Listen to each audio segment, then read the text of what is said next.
In the last video, we looked at Raven's journey to ECW and his time spent within the company. Let's not waste any time and jump right into Raven's return to WCW. As a quick side note, I initially planned for this to be a two-part series, but there is so much to cover here with Raven's career after ECW that I've decided to make this a three-part series. There's so much to cover that it's only fitting that we spend a fair amount of time talking about Raven's post-ECW career. Raven was offered a big money contract to jump from ECW to WCW. From the time he returned to WCW until the time he left, Raven made over $500,000 in the space of around 3 years. Raven did not end his contract in amicable fashion, so it's difficult to say if he would have been paid more if he continued on with his obligations. To put it in perspective, he made more than Chris Jericho, but considerably less than Disco Inferno. Just 19 days after his final match for ECW, Raven would debut on WCW Monday Nitro on June 30th, 97, when he was spotted in the audience. A storyline was being played out at the time as to who would be Diamond Dallas Page's mystery tag partner, and Mike Tenay approached Raven to ask if he was indeed going to be DDP's partner. Raven wouldn't answer Mike's questions, but he did tease that he was going to be the partner at the end of the show when Raven jumped the guardrail and had a stare down with the NWO. Unfortunately, the Raven vs NWO feud was dropped as quick as it began. Stevie Richards would debut in the following weeks on WCW TV, and he would once again get involved in a storyline featuring Raven. Richards acted as Raven's agent on TV, negotiating with JJ Dillon to sign Raven as a fully fledged member of the WCW roster. Raven would beat down Richards and verbally attack him, and fans would wonder if Stevie Richards would eventually stand up for himself. This stuff was good to see. While it did hark back to their ECW work, it was good that WCW didn't totally forget that these two guys had history together. One must also think that Raven and Richards pitched this storyline idea, as you can bet that no one in WCW was paying close enough attention to ECW over the years. On August 21st, 97, Raven had his debut match in WCW at Clash of the Champions 35. Raven defeated Stevie Richards in a highly entertaining match featuring good use of chair spots. The fans were very much behind Raven during the match, and he received a great ovation during his entrance, and especially when he set Richards up for the even flow DDT. The next month, when Stevie Richards lost to Macho Man Randy Savage on Nitro, Raven hit the ring and teased a future match with Savage, only for Raven to DDT Stevie Richards as Macho Man left the ring. Around this time, other wrestlers would start joining Raven sitting around ringside. Collectively, the group would be known as the Flock. Included in the Flock were some WCW power plant hopefuls who would be receiving their first big break, and also some familiar faces such as Stevie Richards and eventually Perry Saturn. The vast majority of Raven's work in WCW included the Flock, so their story will be explained as we continue talking about Raven. Perry Saturn was brought in as the enforcer of Raven's Flock, along with Sick Boy, a graduate from the WCW power plant. On the October 13th, 97 edition of Nitro, Billy Kidman also joined the Flock. Stevie Richards would be on his way out of the company due to failing a physical examination. Throughout October and November, Raven began a feud with Scotty Riggs, and during a match on Nitro, Raven performed a drop toe hold on Riggs onto a steel chair. The spot and storyline damaged Riggs' eye so badly that he had to wear an eye patch for the foreseeable future. During this time, heavy metal star turned wrestler Van Hammer also joined the Flock.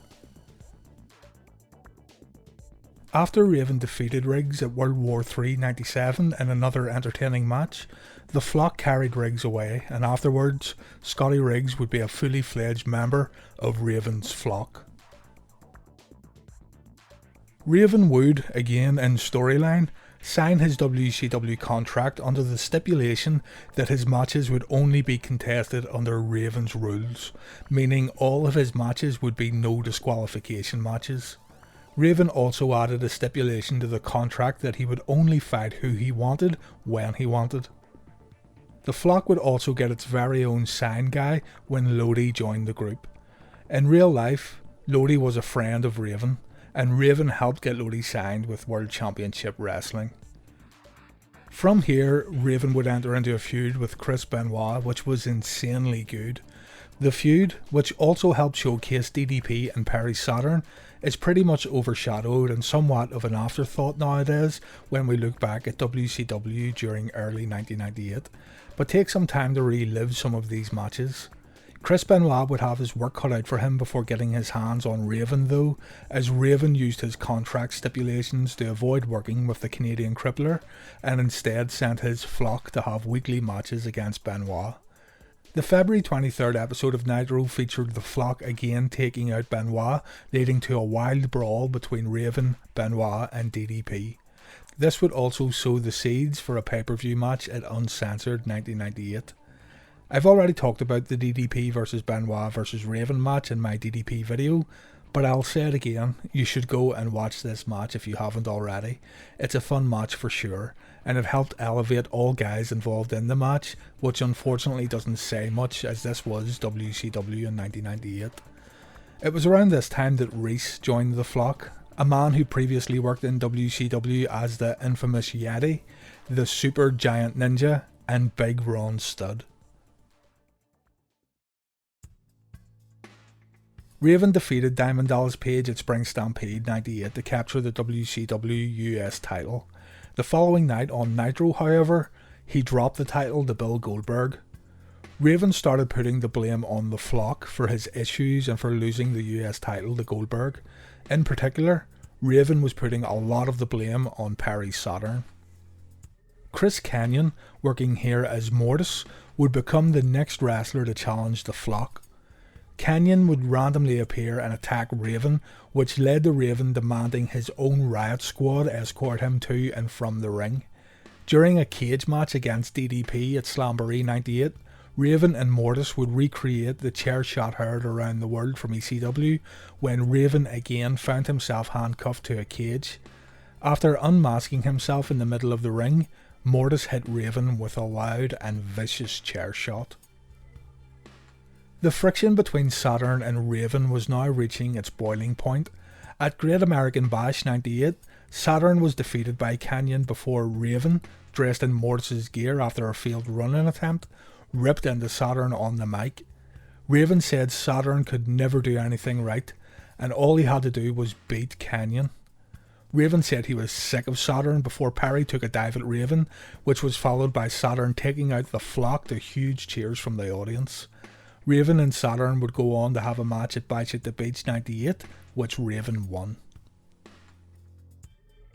Fall Brawl 98 next as the Raven vs Saturn feud continues.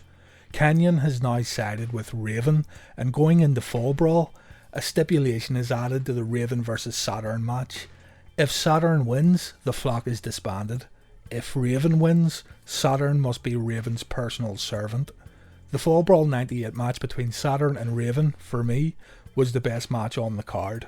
Saturn got the win and the Flock disbanded.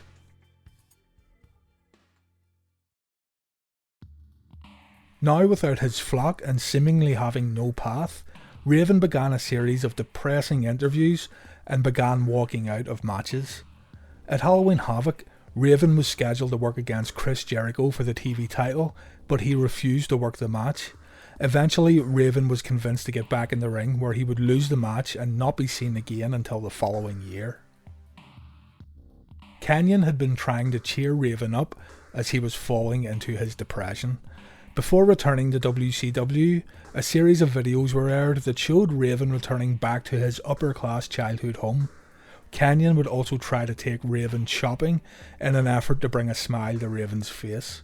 The ideas behind the skits may have sounded a little silly, but Raven actually played the role really well. Throughout February, Raven would start a hardcore feud with Sandman, now known as Hack, and Bam Bam Bigelow. For a while, Raven and Saturn also reunited to take on Chris Benoit and Dean Malenko.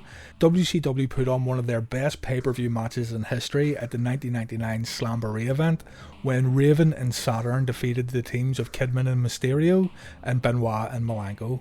It was really that good. The Jersey Triad would go on to defeat Saturn and Raven for the belts.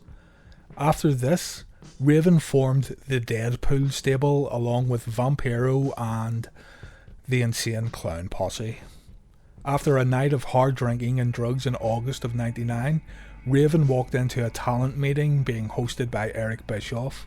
Looking like a mess, Eric asked Raven and everyone else in the meeting that if they wanted to leave the company, just get up and leave. Raven was the only man to stand up and walk out. He looked behind him as he left and he realised he was the only one walking out the door. To this day, he says this was a mistake, but this is indeed how Raven left WCW. He was disheartened by the creative direction of both his character and the company, and who could blame him?